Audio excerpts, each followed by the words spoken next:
दोस्तों, रशिया और यूक्रेन के बीच में हालात बिगड़ते जा रहे हैं। रशिया दिन ब दिन अपनी मिलिट्री को बॉर्डर पर तैनात कर रहा है और यूक्रेन में भी आम लोगों को वेपन्स की ट्रेनिंग दी जा रही है, क्योंकि यूक्रेन की आर्मी रशिया जैसे बड़े मुल्क के सामने बहुत छोटी है। मगर ऐसा क्या हुआ कि रशिया का प्रेसिडेंट यूक्रेन को फतह करना चाहता है और बाकी ममालिक इस पर कोई एक्शन ले रहे हैं और कैसे सपोर्ट कर रहे हैं। मुकम्मल इन्फॉर्मेशन के लिए पूरी वीडियो ज़रूर देखें। दोस्तों, न्यूज़ के मुताबिक रशिया ने अपने तकरीबन 1 लाख सोल्जर्स बॉर्डर पर भेजे थे अंदाजन दिसंबर के शुरू में, मगर बीजिंग ओलंपिक्स की वजह से कहा जाता है कि चाइना ने रशिया पर प्रेशर डाला। फिलहाल वो जो करने जा रहे हैं वो कुछ टाइम बाद कर लें, क्योंकि अगर रशिया और यूक्रेन की जंग उस वक्त होती तो चाइना का ओलंपिक ना हो पाता। दोस्तों, अब आपको बताते हैं कि इसका आगाज कैसे हुआ। ईस्टर्न यूक्रेन में 2 रीजन्स हैं, डोनेट्स्क और लुहांस्क, जिनका बॉर्डर रशिया को लगता है और ये दोनों जगह सेपरेट हैं, यानी कि यूक्रेन के कंट्रोल में नहीं है। मगर 2014 में भी रशिया और यूक्रेन के बीच में गहमागहमी हुई, जिसमें ये 2 रीजन्स एक इंडिपेंडेंट कंट्री बन चुके थे और रशिया इनके हक में था और उनको हर किस्म की मिलिट्री, वेपनरी और मेडिसिन, यानी कि हर तरह से इन 2 मुल्कों की मदद की। और मिन्स्क एग्रीमेंट हुआ, जिसमें इन शॉर्ट ये कहा गया कि अब कोई लड़ाई नहीं होगी और यूक्रेन भी इन 2 मुल्कों को वापस लेने की कोशिश नहीं करेगा।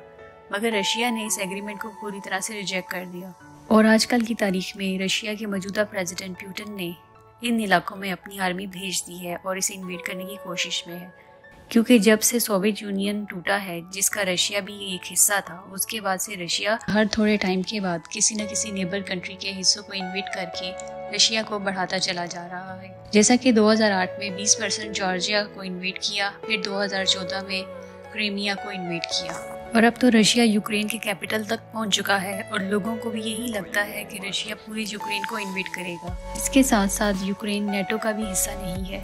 नेटो आप यूँ समझ लें जैसे IMF बाकी मुल्कों को कर्जा देता है, ऐसे ही नेटो अपने मेंबर कंट्रीज को वार में सपोर्ट करता है, उनको आर्मी प्रोवाइड करके। वरना नेटो ने जैसे अपने ट्रूप्स रोमानिया, हंगरी में भेजे हैं, वैसे ही कुछ मदद यूक्रेन को भी कर देता। न्यूज़ के मुताबिक अगर रशिया ने पूरे यूक्रेन को इन्वेड कर लिया तो तकरीबन 1.5 से 2 लाख सिविलियंस जान से हाथ धो बैठेंगे और इससे कई गुना ज़्यादा अपने घर बार भी गुमा बैठेंगे और यूक्रेन के हालात भी सीरिया जैसे हो जाएंगे और बाकी दुनिया चाहकर भी यूक्रेन की मदद नहीं कर सकती, क्योंकि रशिया ने लिटरली वार्न किया है कि वो न्यूक्लियर वेपन यूज़ करेंगे अगर कोई और मुल्क बीच में आ गया तो। इसलिए अमेरिका, यूके, कनाडा और जर्मनी ने रशिया पर इकोनॉमिक सैंक्शंस लगा दी हैं। यहाँ तक कि जर्मनी की 50% गैस सप्लाई रशिया से आती है और इसके बावजूद उसने यूक्रेन के लिए इतना बड़ा कदम उठाया। रशिया में लोगों ने प्रोटेस्ट करना शुरू कर दिया है और ये भी बहुत बड़ी बात है, क्योंकि रशिया का प्रेसिडेंट पुतिन एक डिक्टेटर है और कोई भी उसके खिलाफ आवाज़ नहीं उठा सकता। यूक्रेन में बहुत सी जगहों पर बम ब्लास्ट और मिसाइल अटैक्स किए जा चुके हैं और वहाँ के रहने वालों को सबवेज में शिफ्ट कर दिया गया है ताकि वो इन मिसाइल से बच सके। रशिया इस सब को ये कह रहा है कि एक्चुअली यूक्रेन इन 2 रीजन्स को वापस लेना चाह रहा है, इसलिए हम यूक्रेन को रोकने के लिए ये सब कर रहे हैं ताकि अमन शांति बनी रहे। दोस्तों, दुआ करें कि ये मसला बातचीत से हल हो जाए और रशिया अपनी इन्वेजन यहीं रोक दे, क्योंकि अब तक न जाने कितनी जानें चली गई हैं और कितने लोगों के घर उड़ गए हैं। और अगर यूक्रेन के किसी दोस्त ममालिक ने मदद करने की कोशिश भी की तो रशिया ने न्यूक्लियर वेपन्स चलाने के लिए ऐलान पहले से कर रखा है।